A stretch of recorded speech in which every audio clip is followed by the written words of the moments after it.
Good afternoon and welcome to the Trafford College Group Student Question Time event.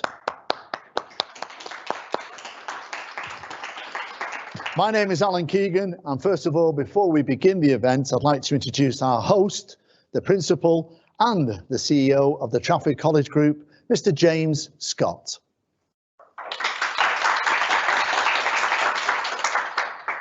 Thank you, Alan, and thank you and welcome everybody to the Trafford College Group annual Question Time event. We've got an absolutely stellar lineup for you today, more than worthy of a BBC time Question Time event. And for Trafford College Group, it's absolutely fantastic we've been able to get such a lineup today. But in a moment, Alan will be introducing our panelists for you, so I'll say no more on that at the moment. The Trafford College Group, I think most of you know, was formed in 2018, and it consists of Stockport College and Trafford College. The Question Time event has been an annual highlight for the college for many years, and was something at Stockport College that has been inherited by Trafford College Group since our formation. It's a great opportunity for young people to have their say about the issues that matter to them. Last year, we held the event at Stockport Town Hall, and this year, holding it at Trafford College, but obviously in a very different way, with many of our participants taking part through virtual means and a small number of us here at Trafford College. What I'd like to do to start with is just introduce a number of VIPs who have joined us through the virtual event, who are joining the staff and students of the college. We have Andrew Gwynn, the MP for Denton and Reddish. Nivendu Mishra, the MP for Stockport. The Mayor of Stockport, Dean Fitzpatrick, has joined us, as the Mayor of Trafford, Rob Chilton. In addition, we have a number of head teachers from local colleges and local high schools. Mr. Rainey, the head of St Ambrose College, Mr. Mohammed Ramzan, the principal of Cheadle Marple Sixth Form College, and Mrs. Dorothy Trussell, the head of Flixton Girls' School. Thank you very much to you all for joining us. In addition to the students of Trafford and Stockport College, we also have students joining us from Flixton Girls High School, St Ambrose College, Cheadle Marple College and Aquinas College. So again, a warm welcome to students from all those schools and colleges. This event that we have annually is very much a celebration of Parliament Week. And throughout this week, across the Trafford College Group, we've been encouraging students to register to vote. As I said earlier, it's a well-established event, and last year's event at Stockport Town Hall included a range of questions by students on the issues that really mattered to them at the time, such as mental health, citizenship within the curriculum, hate crime, and many other issues. I suspect many of these issues will feature in today's questions, as well as many of the current concerns that face us presently. The event is also linked to your Make Your Mark campaign. And this week, students have been preparing questions in advance of this event as part of Make Your Mark. But most importantly, this is all about the importance of the democratic process and encouraging young people to have their say and have a voice. In terms of my own background, and some of you know this story from old, I grew up in a very political family. My grandmother was staunchly Conservative and my father was staunchly Labour. And when he grew up, he used to put his Labour Party posters in the windows, much to my grandmother's consternation. But for me, I think what hit home the most was at 18 years old, when I had the opportunity to vote, I didn't. And my mother, being a very laid-back character for the most part, certainly made her feelings very well known when I didn't vote at 18. And many of you will have heard comments such as, you know, the rights to vote not being available to people, unfortunately, in parts of our globe. The importance of being able to use that vote and have your voice is so important. At the moment, clearly, there are many issues facing us, and students throughout the last few months have been really having their say in many different ways. Trafford College Group has a student leadership team, and it also has an Equalities Council and a Green Assembly. And those forums are very active during the recent pandemic and the lockdown since March, where they really came into their own to look at how they could support fellow students and families, including those who are most vulnerable in our society. It's that togetherness and that activism of our students that has really been a support throughout very, very difficult times. So I think that's all that I'd like to say at the moment. But once again, a warm welcome to everybody who has joined us, schools, colleges, and elected representatives, because events like this are so important for our young people to speak and have dialogue with people in authority to talk about the things that matter to them. And as I said earlier, we have an absolutely stellar panel to hear the questions and respond to the questions of our students.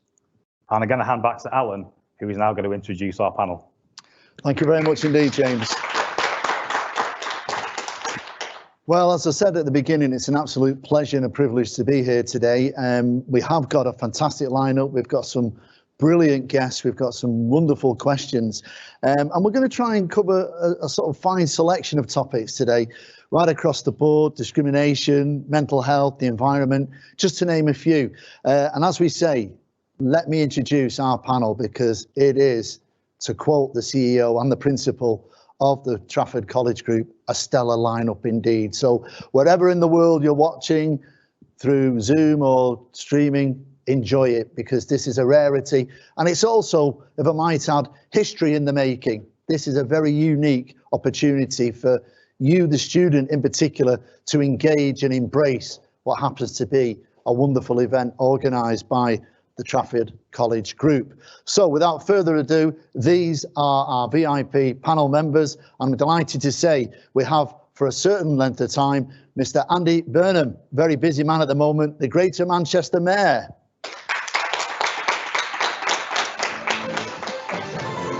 We also have Sir Graham Brady, MP for Altrincham and Sale West and the chairman of the 1922 committee.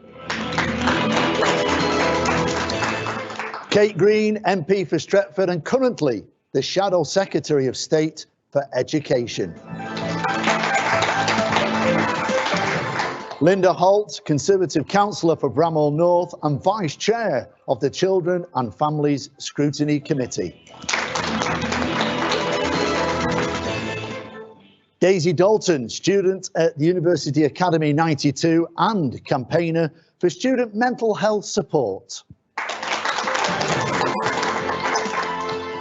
Mohammed Abi, student ambassador for University Academy 92. Jemima Bedward, student leader for GCSE programme and member of Equalities Council. Keely Armiger, course representative and new member of the Equalities Council. And I'm delighted to welcome from Trafford College, finally, last but by no means least, Michael Jarkowski.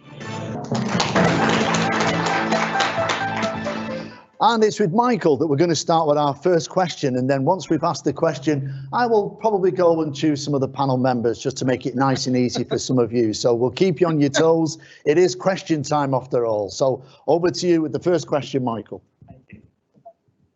What impact has the pandemic had on young people's education? And should schools and colleges remain open during the current restrictions?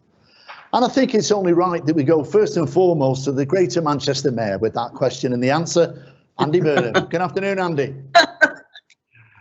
Good afternoon, everybody.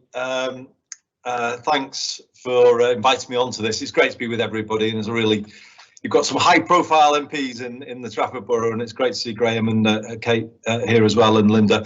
So to answer the question, obviously the impact on young people of the pandemic has been huge. I'm really conscious of that. I've asked Diane Medall to lead a young person's task force in Greater Manchester just to consider what more we need to do to support young people coming through this. So just to address the very difficult question of schools and colleges, of course they should stay open because they didn't close even in the first lockdown. I think it's really important to say that they were open for students whose parents were key workers. And young people who were identified as being more vulnerable. So that obviously would have to happen. See, the problem I have at the moment is that Greater Manchester has been stuck all year with a high number of cases, and we have what's called endemic transmission at the moment. And when I supported a circuit break, it was really a circuit break of the kind that we had earlier this year, which did succeed in getting the cases down. But having said that, I fully understand why, you know, a further period of school closure is or college closure is not going to be easy. The difficulty is, of course, is if we leave the cases high going into the winter, schools and colleges are going to be disrupted with people being sent home on a more random basis, which of course presents problems. So I suppose there's just no easy answer here. People will see this differently. I think people are all trying to balance the health of the population with the needs of our young people. I hope one area we can all agree, and I was talking to Kate about this earlier today, and certainly would want to work with Graham on this if possible. And Graham was a great support to us recently through our discussions on Tier 3. I don't think we can have exams at the end of this current year in the normal way for GCSEs and A-levels and vocational courses in the new year, because already there is plentiful evidence that young people in Greater Manchester have spent more time out of school and college than their counterparts in other parts of the country. Therefore, exams cannot be a sort of level playing field at the end of this year. So I just put the thought out there, shouldn't we all come together across all the political parties, all of the different areas of Greater Manchester, to back our young people in saying, look, I would hope the government would think about maybe a mixture approach where some exams, but also some assessment of the kind that we saw last year that solved the GCSE and A-level crisis. So, you know, that's what I would say is something that we need to think carefully about if we're trying to protect the interests of our young people, not just in the short term by keeping as many people in school and colleges as we can, but actually getting a fair exam system at the end of the year so that you don't have your lives unfairly disadvantaged by being out of school and college so much. So there's the answer to the question is, I probably would move to a system where we do have a temporary break in schools in terms of full attendance. I would say we should have more restricted attendance, but I absolutely appreciate other people may see this differently. So that will be my answer. If we could get everybody behind our call to change the end of year exams, I think that would be better for everybody in Greater Manchester. Thank you for the question. Thank you, Andy, and a very clear and concise reply there. We do appreciate it, and no pressure on the rest of the panelists, but that's a great start. So let's hope that we can keep the momentum. And I see Linda smiling there. So Linda, perhaps you'd like to join us and give us your response. Thank you. Welcome, by the way. Thank you. Welcome, everybody. I do agree with Andy regards the exams and, taking it split with coursework. I mean, we know that the closure of schools has had the most damaging effect on most disadvantaged children, and parents perhaps were unable to homeschool. The schools didn't have their own IT facilities to provide online lessons. Pupils didn't have IT resources at home to access any additional help from other resources. And I think children need to mix with their own age, to form these healthy friendships. That's the impact I think that it has when the schools are closed.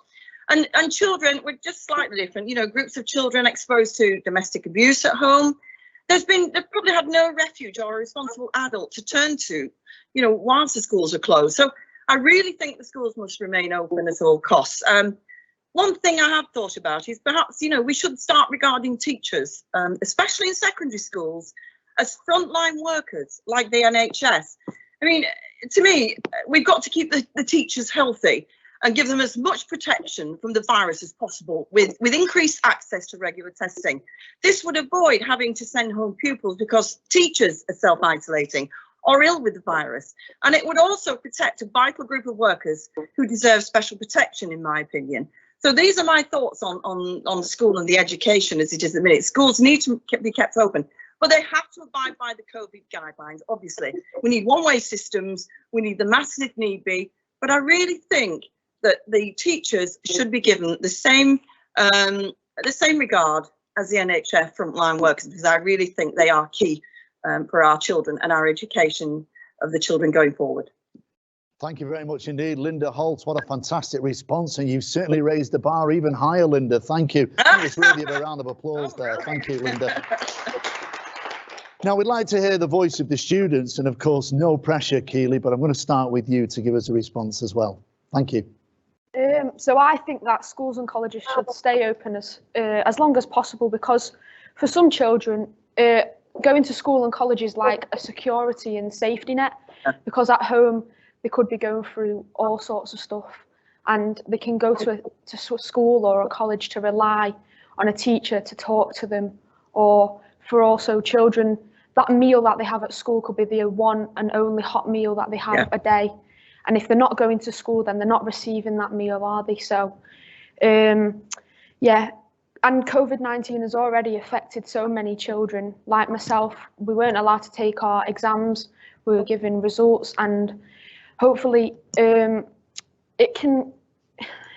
not going to change for a while, is it? So we just need to do it in a way where the children have a way where they can still talk to the teachers outside, like colleges are doing now. You can email your teachers. So if it's a parent that can email for the child, or just a way that the children can still be safe and have a way to talk to people. Yeah. Thank you. I'd like to say welcome and good afternoon to Sir Graham Brady. Good afternoon, Sir Graham. Good afternoon. Thank you. Good We've had some fine answers up to now, Sir Graham. What's your response? Well, I agree, first of all, with everybody who said it's really important that schools and colleges should stay open. And I think Daisy's point there was a really important one. We all hope that we're going to have a very effective, very safe vaccine in the very near future. But we might not have. It might take a bit longer. It might not be entirely effective. So I think one of the important common sense things we've got to do is recognise we might have to find a way of living safely with COVID-19 for months, possibly even for years. And the damage that's done to children and young people by being excluded from school and college is enormous. And it's both educational damage, and we've seen a lot of children falling 8 months or a year behind in their schooling, and that's very bad and can have a lasting effect on their prospects in the future. But at least as important, I think, is the effect that it has on people's social development and their mental health. And again, Daisy was referring to some of the difficult circumstances that lots of children have at home, and school and college can be a refuge from that. But I think also just that normal human interaction is very important for all of us, but perhaps especially important for children and teenagers, and at an important stage of their development as people. So I think it's critically important that we do keep schools open. And I just say one other thing, which is the reference that Andy made to schools having been open for key workers. You know, I think that was a very important thing, so that key workers could do their important jobs. But it's also a problem that what they were getting was childcare, not full schooling. So in some ways, you had key workers' children going to school for childcare, and then you had some children who were going to schools which were able to offer them a very good online teaching experience, who were pretty much keeping up with the curriculum, and some children who were getting less good online experience, or very little. So this gap that was allowed to open up in all sorts of different ways between different types of children from different family backgrounds, so they had key worker parents or different, and also depending on the school and whether it was able to offer the best level of online teaching. So we've got to get people into school, we've got to do it as safely as possible, and I think that's the way to keep young people sane and make sure that they carry on their development in all the ways that are so important. Thank you very much indeed, Sir Graham Brady. Thank you. I think we'd like to actually hear from Daisy and see what her opinion is, and we'll have a loud word from her. Daisy, thank you for joining us. How are you? I'm good, thank you. I think that if schools were to close, it'd have a detrimental effect on both academic attainment and the well-being of students. The likelihood is that already existing inequalities between students are now going to widen, which is going to increase the number of students and families seeking help. As I'm sure many of you know, as already stated, for some children, their only hot meal of the day may be the one they have in school. And school and college days really shape an individual. You learn who you are whilst you're in primary school, secondary school and college. They play an important role in supporting young people with their mental and physical health, as well as providing stability, routine and consistency to many young people. They provide protective factors for children as well. I think that they should stay open. However, their main priority should be protecting students' mental health rather than pushing them through exams that then definitely not going to be fairly prepared for. It is estimated that 1 young people have a diagnosable mental health condition, which roughly equates to about 3 children in every classroom, according to the NHS website. And children really deserve to be protected. The closure of schools to most students creates uncertainty, both in the short term and in relation to then their education and employment outcomes in the future. For young people who are living in difficult or dangerous situations, the closures may also represent the loss of a safe and stable environment. All children have a right to continuity of education, and that is the responsibility of the school, not their parents. Many parents have been reluctant to force their child to prioritise academic progress at this time of heightened stress. It is therefore vital that there is a flexibility in the curriculum in the short and medium term, and that the clear message to all schools is that well-being must be their priority. Providing schools are as COVID compliant as they can be, I think the best option for students and their families is for schools, colleges and universities to stay open. Thank you.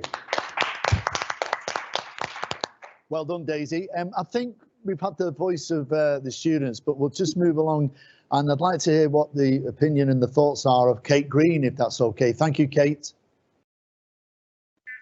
Thank you very much for inviting me, and hello everybody. And I think there's pretty well unanimity that schools and colleges must stay open and students must be in class and keeping up with their studies, and we've heard all the reasons why, the importance for their learning and for their socio-emotional well-being.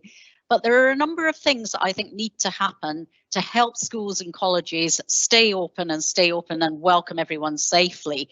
First of all, Linda talked about the importance of treating teachers, and in fact I think also support staff as key workers, and having access to rapid, reliable testing, to which I'd also add the students need to have access to rapid and reliable testing. And that's why we've called in the Labour Party for a 24-hour turnaround in those tests for students, for young people in school and college, so that if there's a risk that they might have been in contact with someone who's been infected, we can find out very quickly if they too are infected and get them back into class if it's safe for them to be there. Secondly, as we've heard, schools and colleges have made great efforts to make their premises COVID secure, to make sure that people can socially distance, to acquire the PPE they need where that's appropriate, to stagger lunch breaks and start times and so on. But that's costing money, a lot of money. For colleges, perhaps nearly £500,000 on COVID secure measures. For schools, they were given an initial £75,000 by the government, but it's not enough. So schools and colleges have to have the resources they need to make their premises COVID secure. And that does mean also, in many cases, being able to get extra staff to cover when other staff might be absent because they're having to isolate. Third, at some time, some students will need to study at home. And they need to have access to all the digital resources they need to do that. I'm really concerned to hear that some students are having to study on their mobile phones. That's not any way for anyone to be learning. Others can't afford the data packages or are having to share the one laptop in the household with siblings and perhaps with a parent who's working at home as well. We have to make sure that we've got proper digital access for every student to be able to study at home if they're not able to be in class.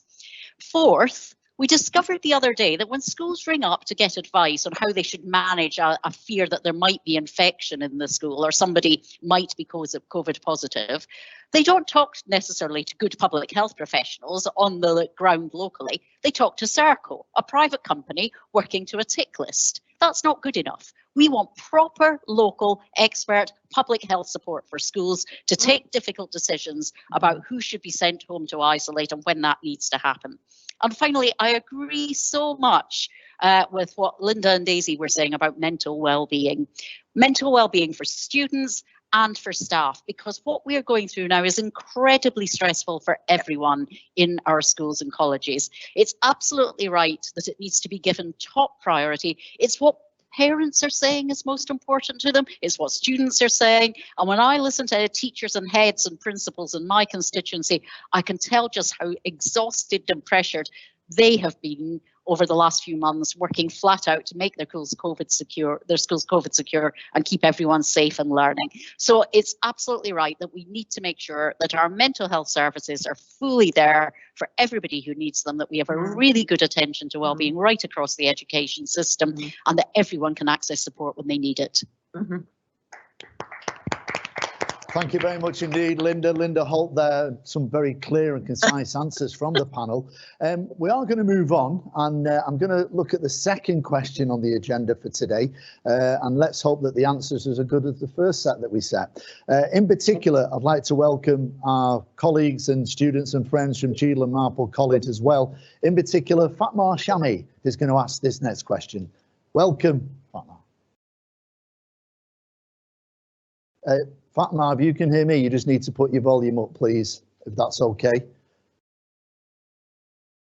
On your microphone, just turn it up there. You're looking good, but we can't hear you. So we can see you clearly. Just take a few seconds, you're okay. No, keep counting 1 to 10 and put your volume up on your laptop. Keep counting, keep talking. We'll get with you eventually. Well done. Keep going, Fatma. You're okay. Press it on and off, both on your laptop and on your headphone controller as well. No, I'll let you know. I'll give you a big thumbs up when we can hear you. You're doing okay. Don't worry. You'll get there. Don't worry. We'll give you a couple more seconds. If you've got a problem, Fatma, we will come back to you and we'll move on to our next question because I'm eager to get Andy back on board again. Okay. All right. Well, I'll tell you what we'll do. We'll move on to the next question, Fatma, while you have a little look at the sound, and we'll come back to you after we've asked the next question. Is that okay with you? Give me a thumbs up. Fantastic. Okay, so this time we're going to go to Flixton High School for Girls. Welcome to them. We hope you're enjoying the experience. And in particular, I'd like to say hello to Olivia Houston. Welcome, Olivia. You'll have to turn your volume up as well. In fact, can everybody who's on the panel make sure that your volume is turned up and we can hear you clearly. Visually, we can see you. You're looking fantastic. Say hello. Count. Yeah. We heard some laughing then.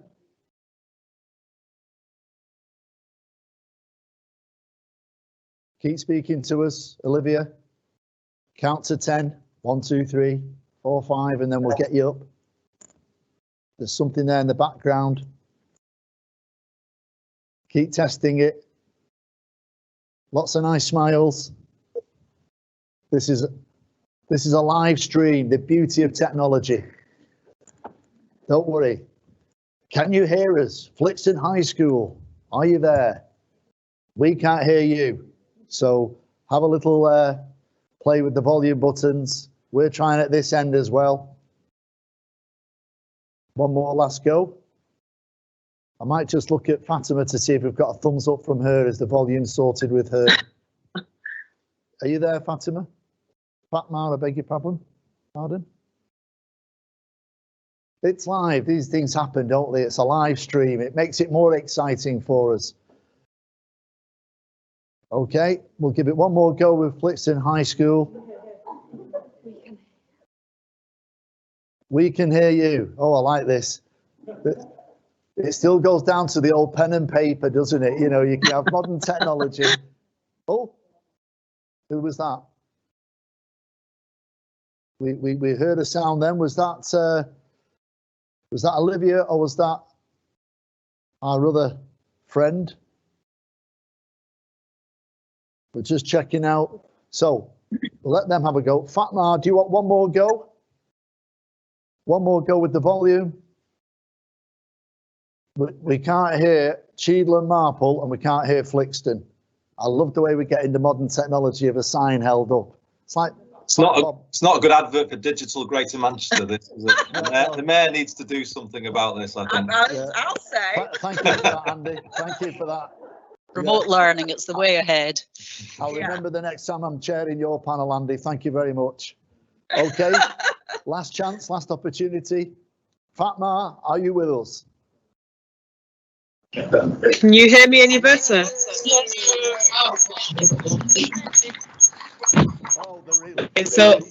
I have two devices on right now, so I can hear an echo. Just turn your volume down a little. Not a lot. Yeah. So my question is, due to increased levels of unemployment because of the pandemic, we are looking at increasing levels of child poverty regionally. How does local and national government plan to prioritise this issue? Oh, Andy, this has got your name written all over it. And it's gone. It does. Thanks, Fatma. It's great to hear you eventually all the way from Marple. It's a massive issue, obviously, and it gets a bit tougher, doesn't it, as we go more and more into this situation that we're all living through. I mean, I bet we're not all Manchester United fans on this call, are we? I'm certainly not. I have to admit that. I can see a nod or two. Most of you will be in Trafford College, but hasn't Marcus Rashford just led the way for everybody through this? I think so, in terms of speaking for people whose voices are often not heard, and the challenges that they face day to day, just with the basics. And I feel that it's incumbent on all of us, at every level of politics, to really focus with the reality of people's lives, and particularly the real lives of some kids in Greater Manchester and the struggles they face every single day, just to meet their basic needs. So I can only speak from our point of view with regards to Greater Manchester. We are very conscious of the need to do what we can within the resources we've got. So we are going to launch a No Child Goes Hungry campaign. And I've told Marcus this, that we want to be the place in the country that puts his vision fully into being, so that he can kind of say, well, look, my home area is doing everything, and then encourage other parts of the country to do the same. We are wealthy enough to ensure that every single day everyone is properly fed, and it's as simple as that. So we've just got to find ways of making that happen. And it's not all about public money and the government paying for everything. It is about our wonderful businesses that we've got, who are, in Trafford, Kellogg's, for instance, they support Fair Share, who are doing so much to support Marcus in what he's doing. So we're working on that. That's one of the things that we're doing. I am, come what may, going to defend my R pass for our 16 to 18-year-olds, which is the free bus travel that we introduced. And even though it's difficult, we've just extended it to age 21 for young people leaving care in Greater Manchester. Again, it's not solving everything for everybody, but it's just a sign that we are, doing what we can. And just lastly, I think what Daisy's doing is just absolutely brilliant. And I think we have to recognise that for most of us on the panel of the age that Graham, Linda and Kate are, and myself, we grew up, I think, in a time which was less stressful and more secure. And young people growing up now do not live in that same environment. Therefore, investment in mental health has to come up the priority list. And I think there is more we can do, because obviously poverty causes loss of mental well-being, a loss of security. I think we need to do a lot more to prioritise children and young people's mental health in the health service, but also create new ways of accessing those services through digital platforms. And we've done a little bit of that this year, actually, through the pandemic. So, Fatma, it's a brilliant question. Some of what I said probably doesn't sound enough to the scale of the challenge, but you've got to start where you can. And just those things I would point to: No Child Goes Hungry, expanding our R pass, and investing in children and young people's mental health is what we're trying to do in Greater Manchester to support young people through this challenging time. Thank you very much indeed, Andy. And of course, it could be said we've had an exclusive this afternoon. So thank you for announcing that, because we wish you well with the scheme and with the project, and I'm sure it'll be a big success. You've pioneered and worked very hard, and we're all very appreciative of that. So thank you, Andy. I know you are going to be leaving us shortly as well, so thank you for your time and thank you for joining us here today. It is immensely appreciated. Thank you. We're now going to move and hear the voice of the students, and I'd like to begin with Abs. Good afternoon, Abs. Good afternoon. Can you hear me well? We can. You're looking good and sounding good, Abs. So, echoing what Andy said, Marcus Rashford created this campaign because I personally feel like no one in government, regionally or nationally, did prioritise child poverty at its finest. I myself was on free school meals when I was a kid, and it benefited me a lot. And since the pandemic came in, you see a lot of mothers and families who are struggling financially due to COVID, and they can't look after, they can't feed themselves and feed the kids. They're struggling financially, and I feel like if it wasn't for Marcus Rashford starting off this campaign, I feel like the child poverty would not be a big taboo as it is now. I feel like he started off regionally, he started off in Withenshaw, and it grew nationally. And a lot of brands, for example, Burberry, have gotten on board, show the importance of child poverty. And I feel like for me, it affects mental health, not just on the child, on the parents as well. Financially, they're getting into debt, they're missing out on their nutritional values. So I feel like since Marcus Rashford and since other, like Fair Share, for example, have gotten involved, he used his personal experiences and said, you know what, I was once on free school meals, I depended on a free lunch, and just getting a free lunch will help you in your education, help you focus more instead of being hungry. And I feel like at the moment, I don't believe the government are prioritising child poverty at its highest level. I think to them it's very low, in my opinion, because a lot of them have voted against it due to the fact that it wasn't important, which contradicts what everyone else was saying. Thank you. Well done. Just before we move on, and I'd like to hear the opinion of Sir Graham Brady, can I please ask you all as well, both watching and here in the room, if you could use Twitter, the feed, and make sure that you're putting it out there on social media. I know that the team here are doing a fantastic job. And also don't forget, to anybody on the panel, if you want to use the chat box as well, perhaps when we go to our next link, then feel free to use that as well. But please tweet while you're listening. Sir Graham, thank you for joining us again. Pleasure to be here still. Yeah, I just wanted to come back at that point that Abs was making, because I think it's very easy sometimes with social media campaigns to be persuaded that people are doing something that they're not. And I think the reference to people voting against free school meals simply isn't what happened. There was a vote on a very particular motion that had been tabled by the opposition.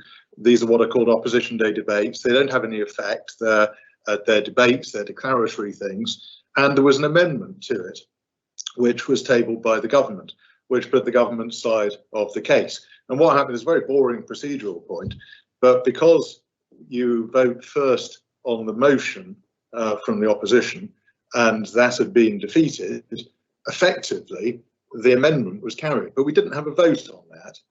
So instead of getting the story that we voted for something, pointing out that this government has extended free school meals to more children than any previous government, we've given them to all 5, 6 and 7-year-olds, which hadn't been done previously.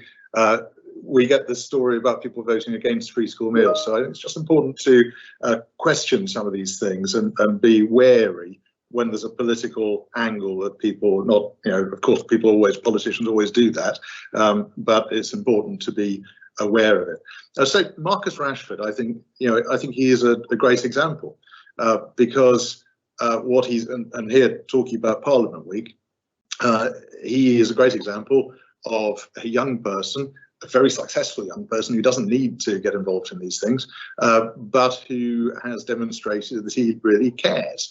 And he's been very effective in raising the profile of an issue. And I think earlier in the year, when he campaigned on free school meals being extended into times when children weren't at school, it was, of course, something that a lot of people hadn't thought about, because we were in a very new situation when schools had suddenly closed down in what was normally term time. So the problem then was that lots of children who were normally going to be getting free school meals because they would be at school were suddenly at home. And whilst the government had increased the benefits that were available to help with that situation. There was a very particular thing that could be dealt with, and that was through giving the free school meal vouchers. But also, I was just going to say this, it's not a new issue. We've been dealing with, obviously, with children living in low-income households for a long time. There are all sorts of ways you can deal with that. One, of course, is through increasing the benefits available, but also for people who are in low-income work, increasing the level of wages, which has been done quite steadily in recent years as well. And I'd also just mention, because I was involved in it a couple of years ago, the then Labour MP, Frank Field, who is a very great man in my view, a very sensible chap, he got in touch with me saying, we've now got this so-called sugar tax. Why don't we ask the government to, can you still hear me? Yes, yes. Yes, we can. Yes, we can. I think it's at his end as well. How unfortunate. Well, we'll welcome Sir Graham back in a few moments, but that leads me very nicely. Hello? Hang on, is he back? No. Okay, that leads me very nicely to Jemima. Perhaps you'd like to jump on the back of that, Jemima, Hello? please. Welcome.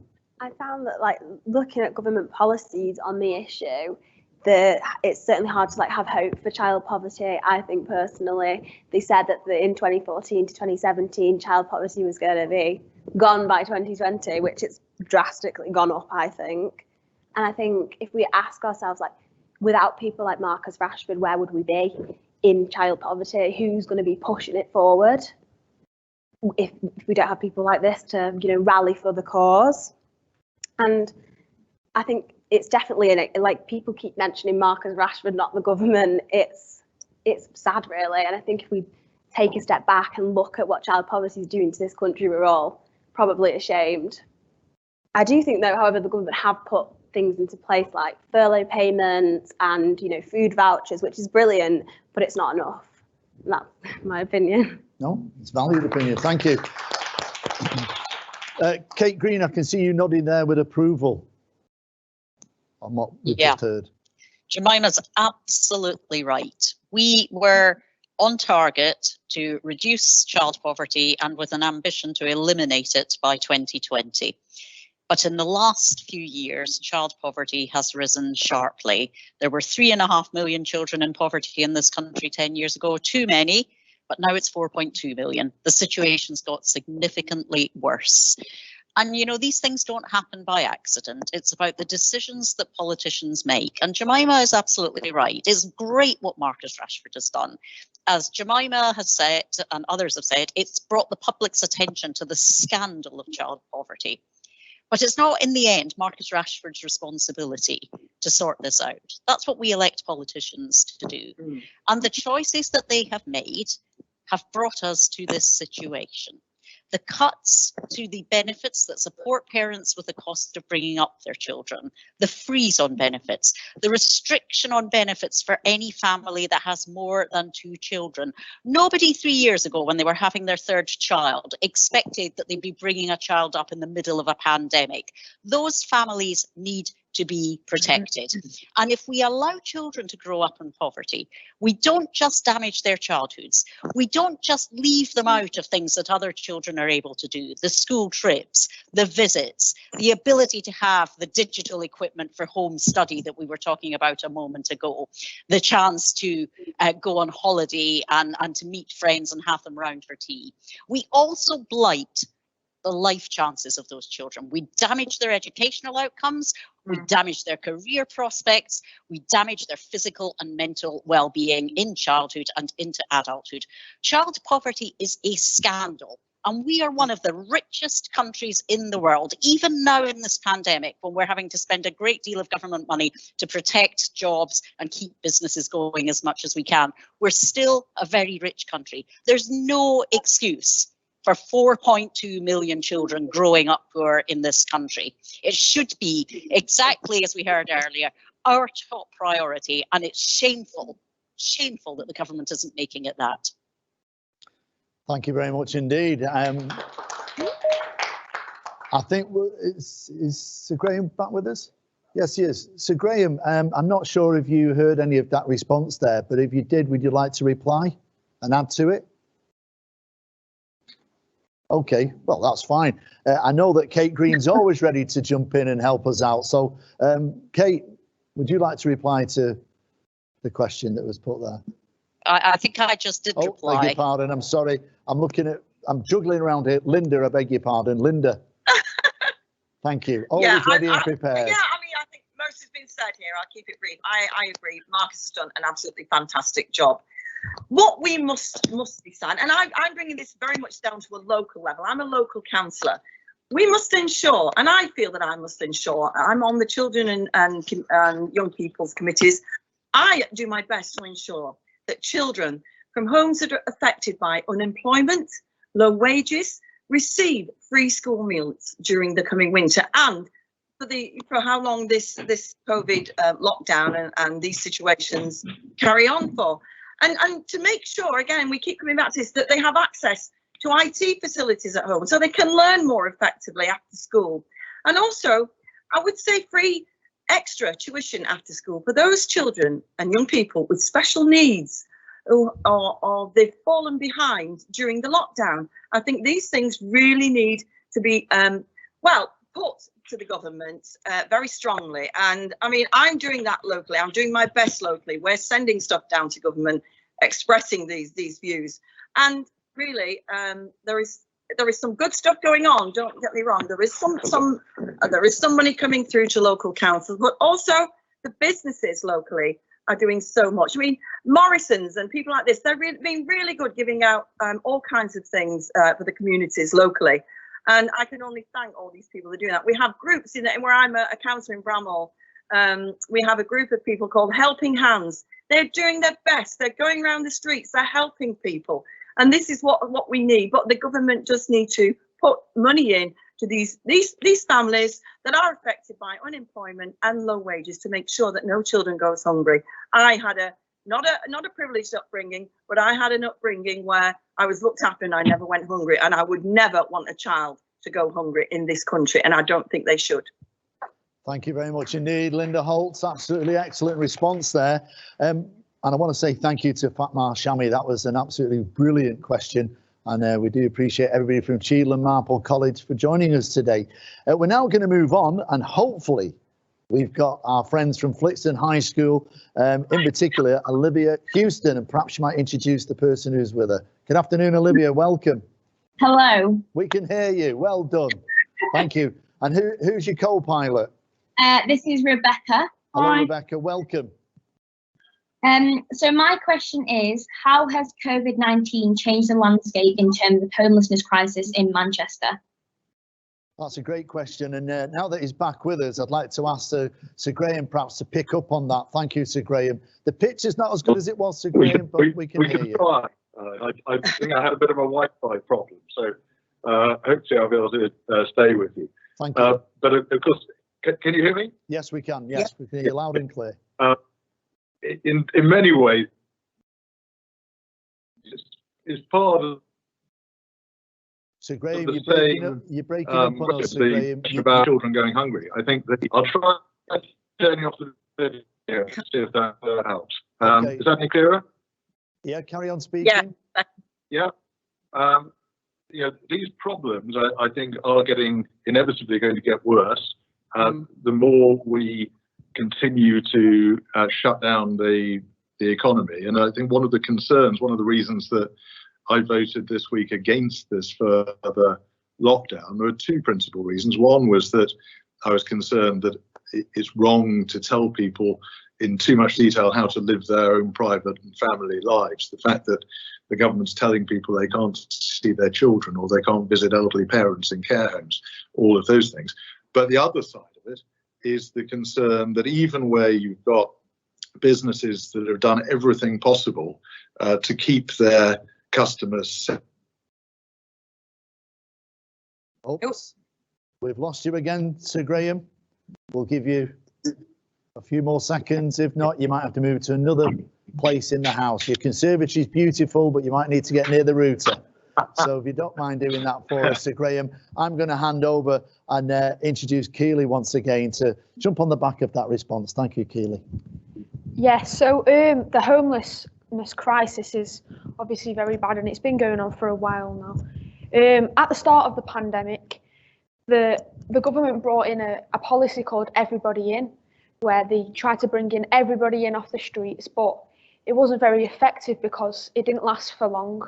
So it helped, but not for a while. So there's many reasons why people can become homeless, like family breakdowns, turning the age where they have to come out of care, and then they have nowhere to go. So I feel that people should, like the government and people of authority, should help this. So when a person comes out of care, they should have help or a person who helps them to get housed or have somewhere to go or anything like that. And family breakdowns, families who have problems at home should have counsellors or social workers to help and work with them so people don't become homeless, and especially young people. Yes, and there's a lot of charities that can help with homelessness, and anybody can do anything to help homeless people. So I can do something, you can do something, anybody can help. So if you feel like you can help someone, then just do it, really, yeah. Thank you. Thank you. I'd like to join Daisy from AU92. Good afternoon again, Daisy. Your thoughts? My thoughts on this were more Abs's question. Abs prepared this question, not me. So, Abs, want to answer that question? Very good delegation there. Well done, Daisy. We don't mind, Abs. Come on, join us, Abs. So I feel like for me, most recently, I've been reading about Councillor Luther Rahman, who's the lead member of homelessness at Manchester City Council, and he's trying to create a prevention rather than an intervention, so preventing people from becoming homeless. I feel like since COVID-19 has impacted a lot of people financially, a lot of people are relying on food banks, and a lot of people are not paying their rent on time. The rents are really high. They've got to pay the gas and electric with the keys, and I feel like for me, it's become a struggle for everybody. Although they're on furlough, it's not been enough, and I feel like a permanent solution needs to happen rather than just an intervention. All right, just go to this place, it'll be all right. We're going to prevent them from being homeless. So obviously there's COVID-19 pandemic, there's total lockdown, but what's the government going to do to prevent this from happening? What support is there for some people who rely on housing benefits in case the housing benefits have stopped suddenly just because of the pandemic and their wages? What's the government going to do to prevent that? Are they going to do some sort of leeway for the housing, just to make them more secure, because it can cause a lot of mental health problems as well. Being homeless, the financial worry of you being homeless. I feel like there should be a prevention rather than an intervention. Thank you, Abs. Well spoken and well taken over there. That was absolutely fantastic. Linda, would you like to join us? Give us your thoughts. I can see you nodding when Abs is talking. Yeah. Yeah, I mean, again, homelessness in Manchester. I know Andy Burnham was you know, on this to try and eliminate all homelessness in Manchester. I know here in Stockport, we do go around regularly as a local council to look at the areas where homeless people might be, and we do keep a quite a height. You know, we do look at it very carefully. The thing is, there's so many complex issues that come into homelessness. You know, there's addictions, the different circumstances of people. You know, even the armed forces. You know, when they come out of the forces after fighting here, there, and everywhere, they have problems too. But we have put things in place locally in Stockport to help people in these situations. I mean, really. You know, we've got local places such as the Wellspring that you may have heard of, which does an extremely good job in Stockport to look after homeless people and make sure they get something to eat. And I think that's what we can do locally. We've got to keep things going locally because we know where these hot spots are, and we need to keep an eye on them and make sure that we do the best for anybody that's sleeping rough. It shouldn't be. But again, we're linking some of the. I say it's complex. We're linking this to some of the circumstances and to the mental health issues again, because a lot of that comes into to these circumstances of these people sleeping rough, and we need to get the underlying issues sorted as well to prevent this happening. That's what's going on underneath, and that's what we need to concentrate on. Mental issues, absolutely paramount to sort this out. Thank you very much indeed, Linda. Well done. Thank you. And a great question once again from the Flixton High School for Girls and Olivia Houston, along with Rebecca there. We do appreciate that. Thank you very much indeed. We are going to move on now because we have another question from our friends at St Ambrose College, and I'd like to welcome Dominic. Forgive me, Dominic, I'm often known for getting these names wrong in my pronunciation and announcements, but Bajanio. Turn your volume up, Dominic. We can see you. I was trying to unmute there. Can you hear me properly? We can hear you, yes. Dominic, welcome to the panel, and what's your question on behalf of St Ambrose College? So my question is, it's more of a, do you agree that there should be a well-established system in place to offer effective support towards students at university struggling with their mental health, and in particular for those who might be self-isolating, and especially in light of the 8 students who have died from suicide this year since universities reopened? Thank you for that opening question, Dominic, and I'd like to turn to Kate Green, if you don't mind, Kate, to respond to that question. Thank you.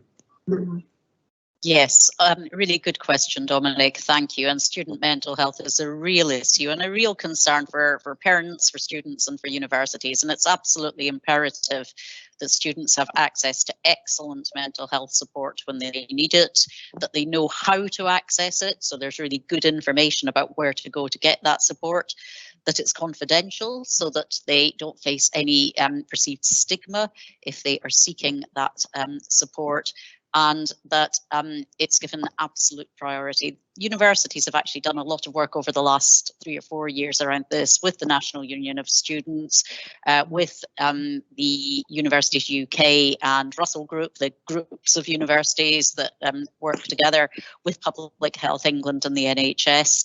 So we're in a better place than we were in terms of strategies. But of course, as you say, the pressure during this COVID crisis, particularly for students who have been forced to isolate, perhaps in a flat with people they didn't know 2 months ago, and suddenly they're finding that they're confined in 24 hours a day with virtual strangers. Those pressures are very significant. So yeah, you're absolutely right. This needs to be a real priority for universities to look after their students. Thank you very much indeed. I'd like to, please feel free. Thank you for that, Kate. I'd like to move and now invite Daisy once again, who I think will be more than happy to speak about this subject. Thank you, Daisy. Yeah, so mental health is something that I'm very passionate about. It might not look like it, but I struggle massively with my mental health. I've been diagnosed with several mental health conditions. I counted down to my 2020 sat in A&E because of my mental health conditions. I couldn't agree more that there really needs to be a well-established system, not just for university students, but for all students alike. I'm really lucky because University Academy 92 has such a well-established mental health support team, but I shouldn't have to feel lucky. My health shouldn't be based on luck. It's everyone's right as a human being to protect their mental health, and I don't understand why it's only really being taken seriously now. I've suffered, like I said, with bad mental health for the past 4 or 5 years, but due to me having a supportive family and my high school and college taking such an active role with me improving my mental health, I've slowly managed to improve my health to a point where I'm comfortable on this camera speaking to you today, and I've even worked alongside a journalist and published an article about myself in the MEN and the struggle that I've come through to be where I am today. Because I've been diagnosed with general depression, anxiety, seasonal affective disorder, and a lot of people don't realise with me, but I'm a very bubbly, happy person. I hide what I kind of feel inside a lot, and you can't see, but like my palms are so sweaty from having to talk to people like this and open up about myself. But there was a period of time where I had to self-isolate when I was in university, but my university reached out to me. They offered me virtual sessions. They told me about food banks in the area in case because in my job, you don't get sick pay. I work as a carer part-time, and I don't get sick pay if I go on leave. So I would have just gone without pay for 2 weeks. universities now more than ever should be treating each student as a person with thoughts and feelings and not just a figure or percentage. Universities are seriously responsible for maintaining the well-being of their students. I, as a student, do not pay £9,000 a year to be locked into my accommodation with no freedom. A university around Manchester locked their students into their accommodation very recently, and the mental have been catastrophic. We've already had our university experience significantly reduced and are already having to spend the vast majority of our days in our flats. But for those students to actually be caged into their accommodation blocks is like disgusting. Everyone has a legal right to break lockdown rules, which I don't think many students are told, because I think people believe that students will kind of abuse that. But it says on the government website that everybody, no matter who you are, has a legal right to break lockdown rules for your own health and safety. And universities have no grounds to threaten legal action or fine you for breaking lockdown restrictions, returning home or going somewhere where you feel safe if you are acting for your own mental health and well-being. Your mental health is more important than your rent, your mental health is more important than your grades, and your mental health is more important than a degree, and universities really need to realise that. Well done, Daisy, thank you. Linda, would you like to join us again? Thank you, Linda. Oh, sorry, I missed that. Yeah, okay. I was just going to say, well said, Daisy, and we couldn't have a better ambassador to push this forward than yourself. Someone who's been through it and still going through it and knows exactly what is needed.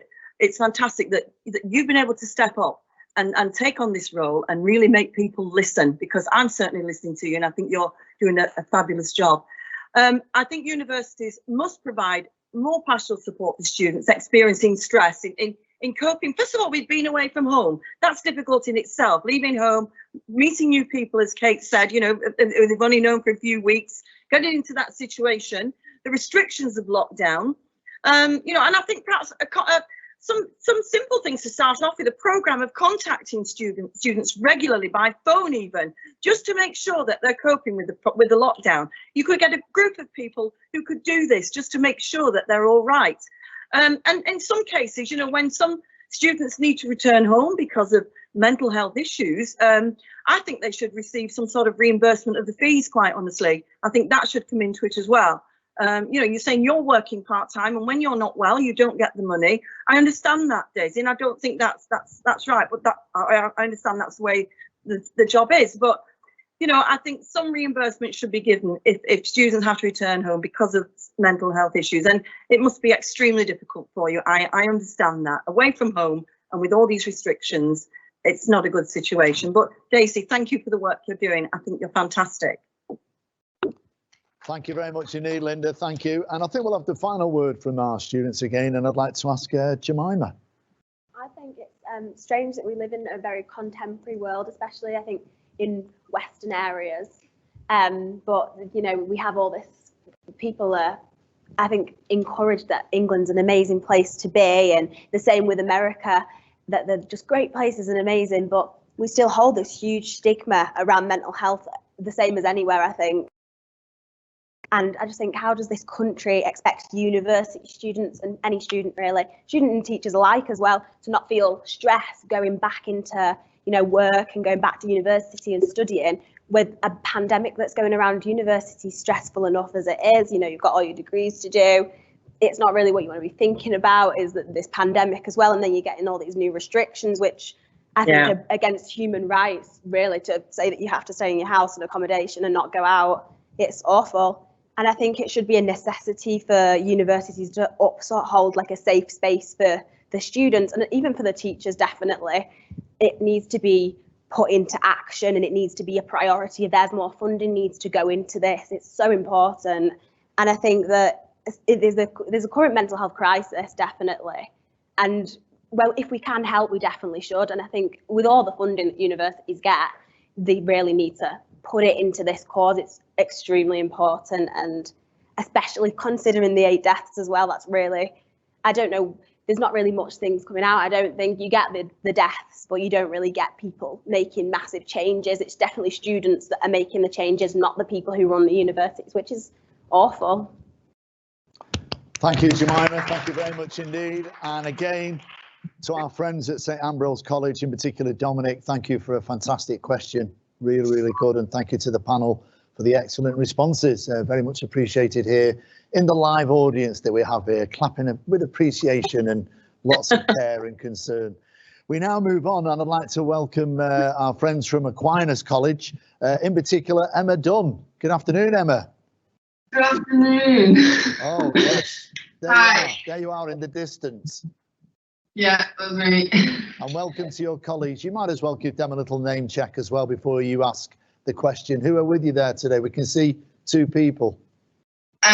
This is Izzy and Katie. Welcome everybody from Aquinas College. What's your question, please, Emma?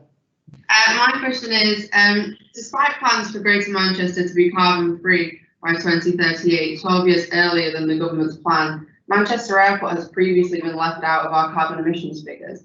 How can we ever realistically become carbon free when we won't even acknowledge or restrict one of the biggest creators of pollution in our region? Thank you for that question. And obviously, if Sir Graham was still with us, I would have put this one right into his plate, but he's not with us.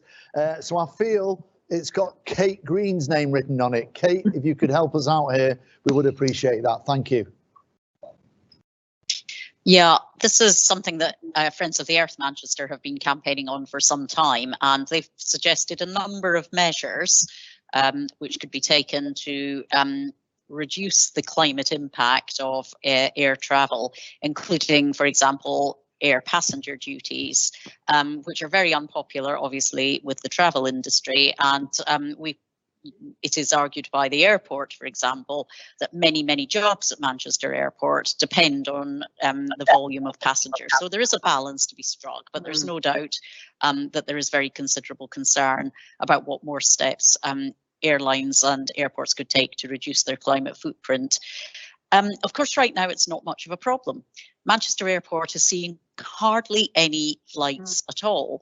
The airline industry is absolutely crippled by the COVID crisis, and it may be that it never really comes back to the sort of volumes we were seeing before the crisis.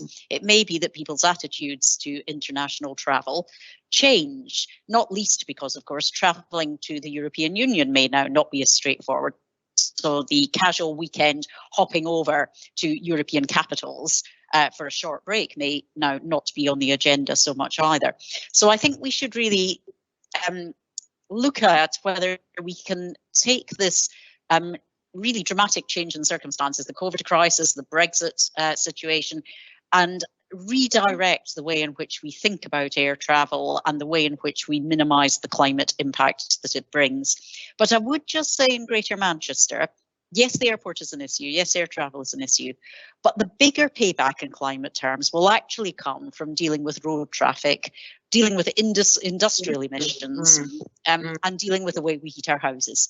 And that's got to be a priority too for any proper environmental strategy for Greater Manchester. We have some of the most uneconomic energy-wise housing stock in the world. It's old, it's poor quality. We should be retrofitting it to bring it up to top quality environmental standards. We have an aging bus fleet that is emitting diesel fumes up and down our city roads, and we have diesel vans running around our roads and motorways. We need support for our bus sector, for our local minicab sector, and for small businesses in Greater Manchester to get rid of these polluting diesel vehicles and replace them with more environmentally efficient forms of transport. And we need, and we're beginning to see it, much better investment in walking and cycling infrastructure in Greater Manchester. And I want to pay great tribute to Chris Boardman, who's Andy Burnham's walking and cycling advisor, because in Trafford you can see some really exciting things going on now. I know there's been a lot of complaint about the cycle lanes in parts of Trafford, but really when you see other cities around Europe and what they can do to make cycling and walking the preferred option and not jumping in your car, we should be copying that. And so, yes, it's absolutely right to think about what we can do with the airport, but it's also important that we adopt a whole range of measures. And therefore, I'd just say finally that Andy Burnham does have a consultation out at the moment on all of this. In fact, I think he's got two, one on clean air and one on transport. And I'd really encourage anyone who's watching this event today to have a look on the Greater Manchester Combined Authority website and think about sending in your comments. Thank you, Kate Green. Wonderful response. Thank you very much indeed, Kate. Very thorough indeed. Before we join Linda, I'd like to ask Michael, one of the students, to give us his overview. Good afternoon and welcome, Michael. Exactly. So, I mean, Kate gave a brilliant response. So I'm not sure if I'm going to quite reach the heights of that, but it is a really difficult question about whether we should continue with the level of flights we had before COVID, at least, because they do have significant impacts on carbon emissions. But I also think it is crucial to look at the economic impact of it. 1.5 billion pounds a year goes into the Northwest economy because of Manchester Airport, and that's 41,200 jobs, either directly or indirectly. So it's crucial for the jobs, the opportunity, the connectivity, and the growth for the Northwest, which is already one of the most deprived regions of the UK. And we're already seeing the impacts that reduced amount of flights in Greater Manchester is having on places like Wythenshawe, which is where the bulk of Greater Manchester Airport's employees come from, and that's already a very deprived area. So banning our travel to different countries via flights may reduce carbon emissions, but it really has a negative impact on the economy. And it's important to remember, how do we tackle climate change? We need to have the money to be able to invest in sustainable solutions. And without the economic growth, we won't have that. So what instead? I think two key things. First of all, we do need to reduce the amount of flights we take. And to do this, we need to do two things, I think. First, infrastructure. It's not there in the UK in terms of rail, roads. If we invest in this kind of infrastructure, people will be more incentivized to take trips, maybe to France via train, because they know it's quick and it won't take very long. And also reduce prices. It's too expensive. The fact is that it could be cheaper to take a flight from Manchester to Paris than it is to take the Eurotunnel and trains. So that needs to be tackled. And I'd also say sustainable transports and airports is essential. We need to invest in sustainable fuel and ensure that Manchester Airport, which is a pretty sustainable airport actually, continues to make these investments to make them more sustainable. So maybe one day we reach a point where air travel isn't negative on the environment because fuel is completely green. Thank you. Thank you very much indeed. Thanks, Michael. Linda, final word from you on this topic. Yeah, just briefly, I do agree with Kate, what she was saying. I think it's all aspects of transport that we have to look at, and infrastructure. I mean, I do know that Manchester Airport does have plans, to be carbon neutral. They are putting things in place, and there is a plan there. I mean, a simple thing like they're planting more trees. But I remember when lockdown first happened, and I was sat out in the garden, and I've never seen such a clear sky before. It was beautiful, and there was no cars on the road. It was brilliant. And hopefully, I mean, I think it is down to the airlines going forward. We need to look at the airlines, but I think it's going to be 4 or 5 years before we're back where we were. So I think, you know, they're in a bit of a benefit situation now through COVID in a very strange way. It's funny how things happen. You know, every cloud has a silver lining. And I just think that, you know, I just think that Manchester Airport, I do go to meetings at Manchester Airport, and they are doing their best there to do their best to make themselves more carbon neutral. So we'll just have to keep on, I don't know, keep on plowing away and trying to make it better, trying to make the infrastructure better and travel better in Greater Manchester and the rest of the country. That's all we can do. Thank you very much indeed, Linda Holt, and very, very good answer indeed. Thank you again to Aquinas College, and thank you for your time and patience waiting, in particular Emma Dunn. That was a fantastic question, and we do appreciate it. Now we're going to move to Stockport College, and welcome to everybody from Stockport College, and in particular Uzwa Syed. Good afternoon, Uzwa. Hi, how are you? Very well, and thank you for waiting patiently. What is your question? Today, I'm going to ask that polarizing views about race have become more prominent in recent years. In what ways should the government respond to this? Okay, very interesting subject. And I'm not going to go to one of our VIP panel members. I'm going to go to a student who's also VIP, Abs, who's made a big impression this afternoon. So Abs, we'd like to start with you if you don't mind. Yeah, so I feel like, especially what's going on around the world, and especially most recently, the sad killing of George Floyd, which shocked the world, and there's been mass protests around the world, like the BLM, and an outcry for what's been going on. But I would like to think that who actually represents us in the government? Like, when I look at the government, do I see people who represent me No. And it's about creating awareness in a diverse parliament, or House of Commons, diverse government, so someone can represent you. When I look at the government, I only see three people who really represent me: Diane Abbott and David Lammy. And for me, it's about being more diverse. And I think the government should be more diverse and ask young people or other people from different ethnic minority backgrounds what they would like to see. What are they struggling? Instead of someone in a suit deciding what is going on, like what discrimination is. And I personally feel like at the moment I don't feel represented, but I'd like to ask the students, do you feel represented in the government?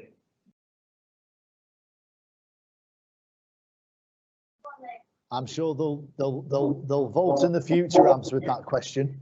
But thank you. We're getting nods and different thumbs up here, but very, very clear and concise. And you're very passionate, Abs. Is that the end of your statement?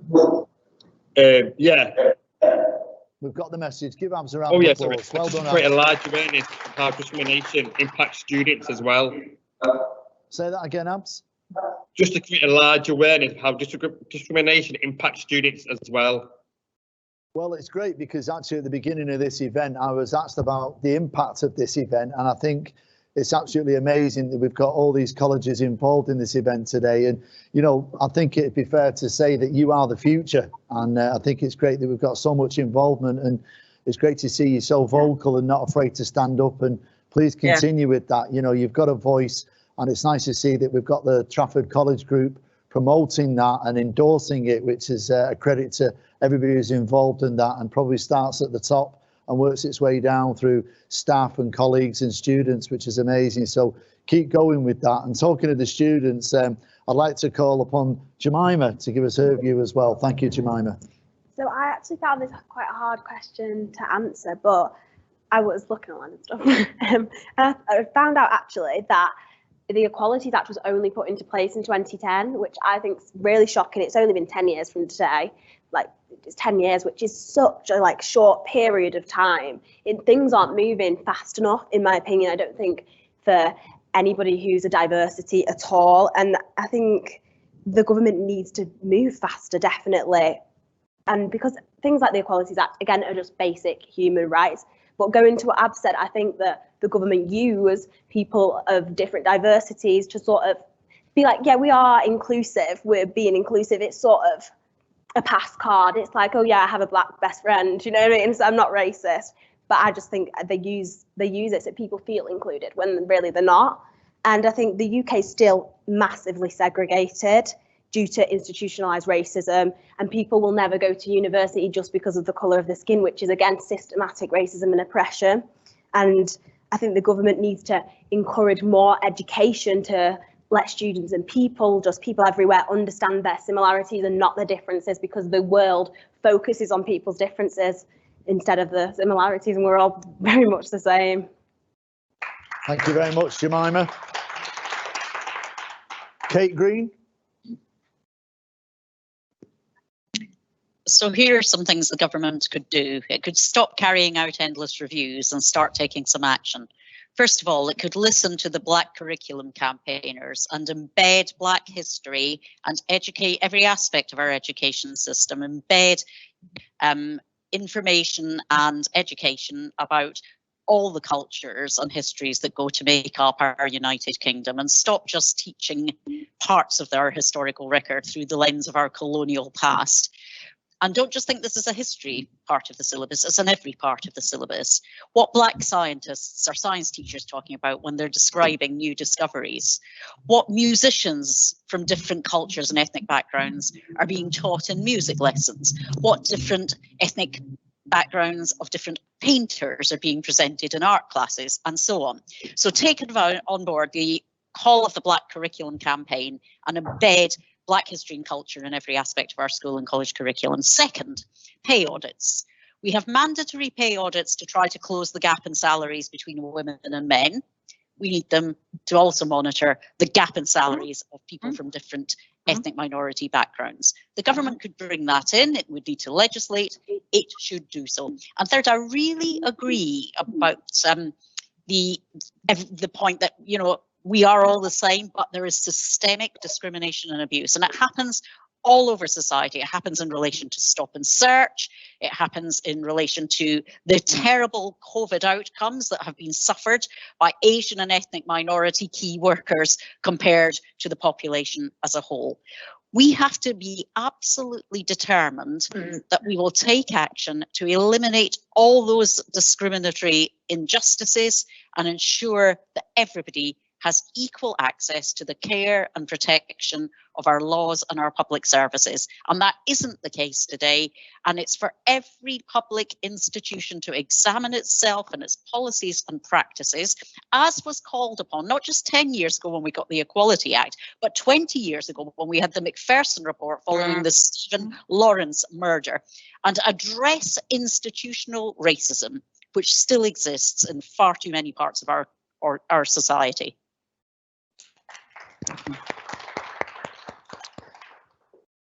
Absolutely fantastic response, and thank you very much indeed again, Kate. Linda, I think I'll give you the final word on this, and then we'll have our final question. Yeah, again, I just agree with what Kate was saying there, and really, you know, we talk about people being equal, but in reality, that people are not always equal. And I think what we've just got to do is just to introduce more diversity into all our organisations, public bodies, you know, BBC, local government. I mean, I think it'd be wonderful if some of you students would start on the political route, especially in Stockport. We could do with more diversity on our council. I mean, we've got quite a lot of women, which has been quite a struggle since the early years, from one woman being on the council in the year 1910.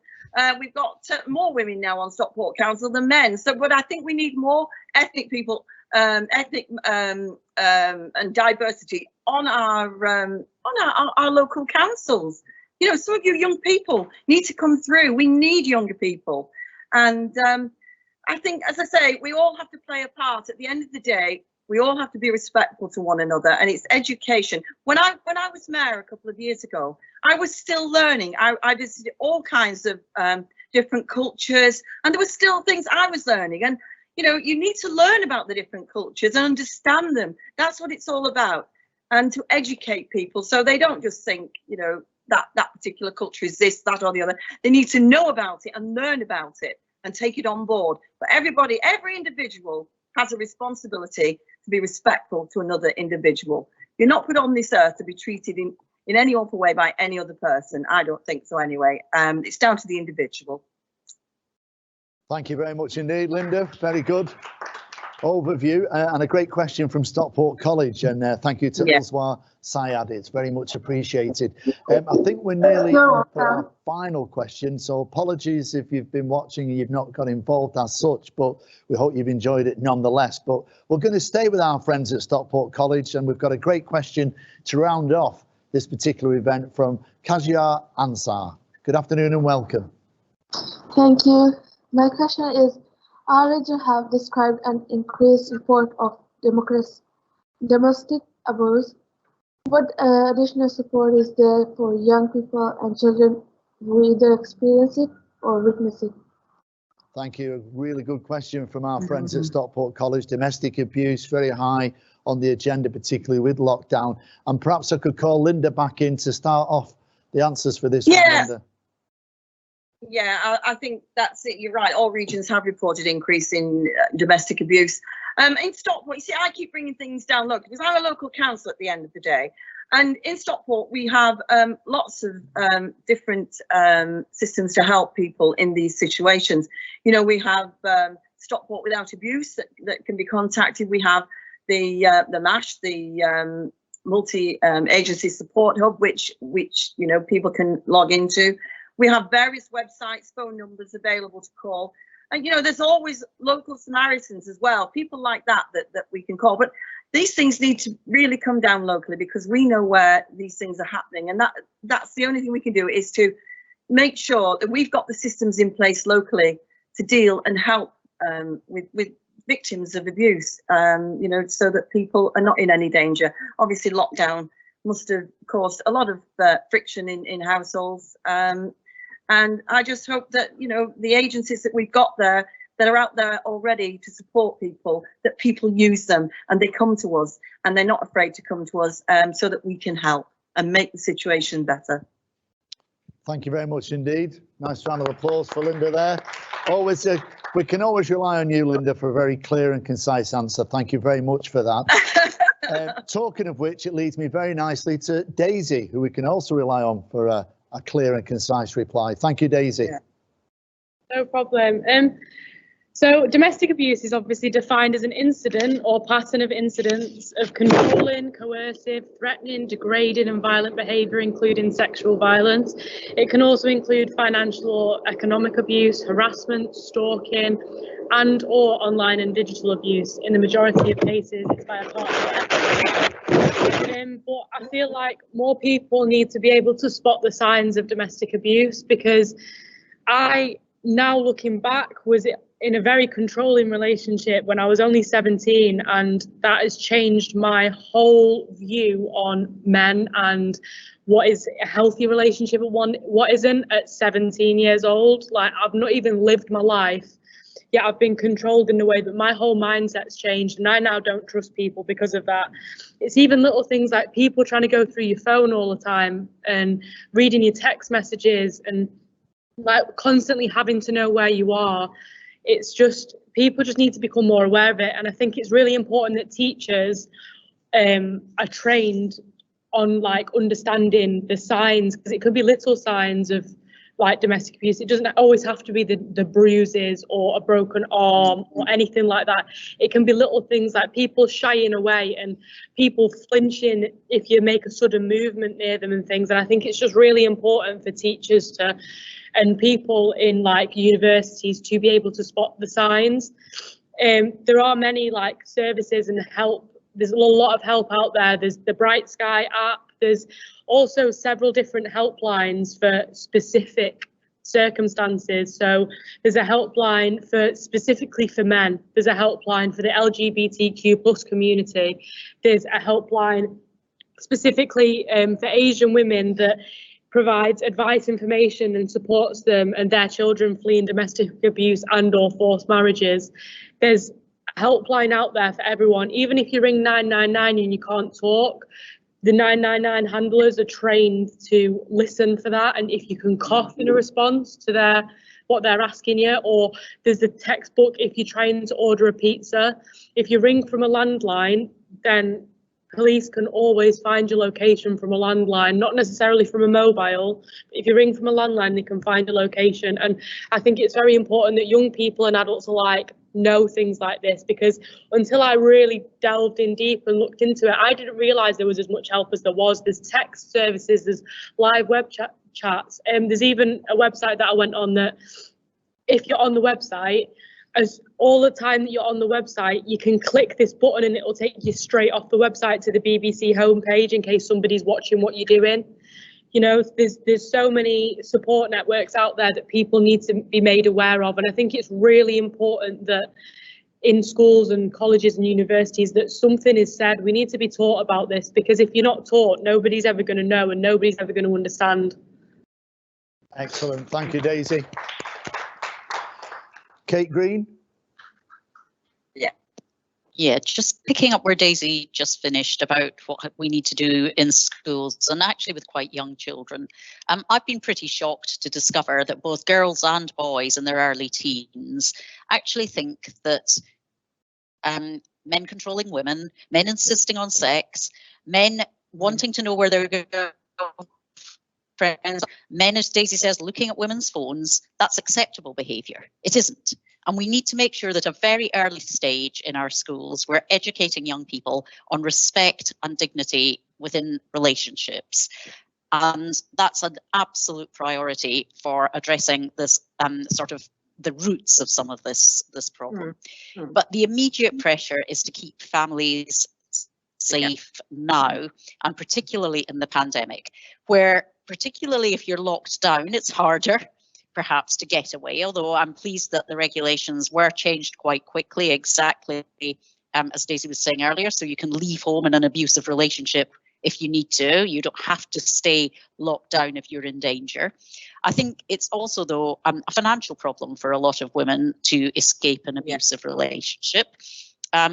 It's not helpful, for example, that universal credit payments are only paid to one bank account in a household. It means often a woman won't have her own financial resources to be able to get away from an abusive relationship. And financial independence is a really important part of having the ability to escape domestic abuse if it's happening to you. And it's really important that the services that are available for those fleeing abuse and violence are properly funded, properly resourced. As Linda says, demand has been rising after we came out of the first lockdown, and those services are facing tremendous pressures. It needs to be an absolute priority that the government makes sure that they are, local councils are supported and resourced to continue those services, because those services save lives. Yeah, they do. Thank you very much, Kate. And perhaps it's fitting that we have the final word from one of our students. Thank you again, Keely. Yeah, so like everyone has already said, there's lots of helplines out there that you can easily access from online and everything. But what I think is that there should be a lot more of awareness of the help that is out there, because some people maybe don't know that there is help out there. So maybe like leaflets being handed out, posters on lampposts and stuff like that of numbers, and in hairdressers and places where you go a lot of the time, you can see if you see a poster on the wall, you can get the number, or you can also speak to your hairdresser, because you can confide in them, because you can trust them. It's a person that you can trust. Or like a waitress in a restaurant, you can trust somebody like that. Yeah, so I think everything's been said really, but yeah, I think awareness needs to be that help is out there. So if you need help, that it is out there, yeah. Well done, Keely. Yes, awareness. Good key word to finish off with there. And just before I invite the principal and the CEO just to round off this afternoon, I'd like to say thank you once again for some brilliant participation from Flixton High School, also Trafford College, Cheadle Marple College, Aquinas College and Stockport College. Each and every one of you have been a credit to your institutions. Well done, and it's been a real pleasure to chair this panel. You've been absolutely fantastic. Thank you.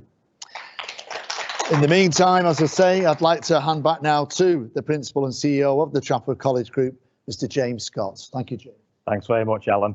What a fantastic event. I think even surpassing last year's event, if that's at all possible, and notwithstanding, the technological world we find ourselves in, a couple of hitches along the way, but overall I think a fantastic event. And first of all, do give a round of applause to all the panelists who have taken part and all the students for asking questions.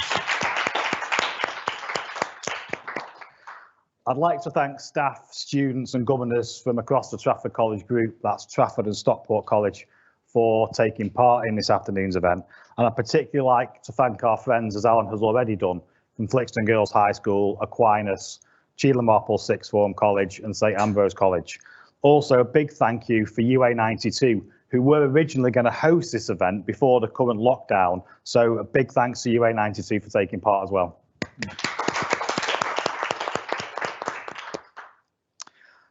A couple of thanks in terms of people who have made the event possible. I'd like to thank Aspire Restaurant and Bar for hosting us and providing the refreshments and the entertainment prior to the event. I'd also like to thank students from our creative arts departments who have been involved in helping to film the event and also doing some interviews prior to the event to get some sort of take from staff across the college about what this means to them and why these events are so important. So a big thank you to those people who have helped make this event possible.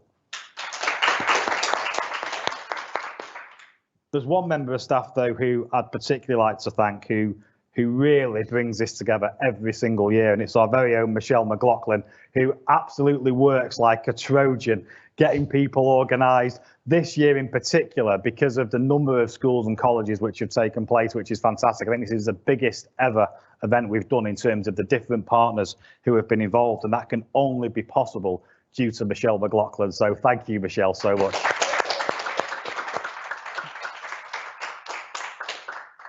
Big thank you for Alan for being such a fantastic host, and a big thank you to our panelists once again. And I do like to say, You know, students and elected representatives on the panel, you know, you're so busy and now more than ever before. So to give you time for this is fantastic. I'd particularly like to say thank you to Sir Graham Brady, Kate Green and Andy Burnham, because they are great friends of the Trafford College Group. And not only do they partake in events like this, but they regularly come into college and speak to students. Sir Graham Brady comes in and speaks to our politics students. He comes in and speaks to the students on the National Citizen Service programme. He takes a very keen interest in that. Kate Green recently has been in and spoken to colleges and was a great advocate for the Trafford College Group during Colleges Week. And Andy Burnham takes a very keen interest in the Colleges Equalities Council and works with them on the charitable work that they do. So it's not just events like this. These are individuals who work continuously with the college. So a huge thank you to that. And I think what we just need to do is recognise that for politicians and elected representatives of all colours, whether that's regional, national or local, this is a very difficult time. And people are doing their very best under incredibly difficult circumstances. And I personally would like to thank them for all the work they are doing on behalf of England and the United Kingdom during this incredibly difficult time. So thank you so much, and for taking the time out of your busy schedule to join us today. Thank you. Thank you.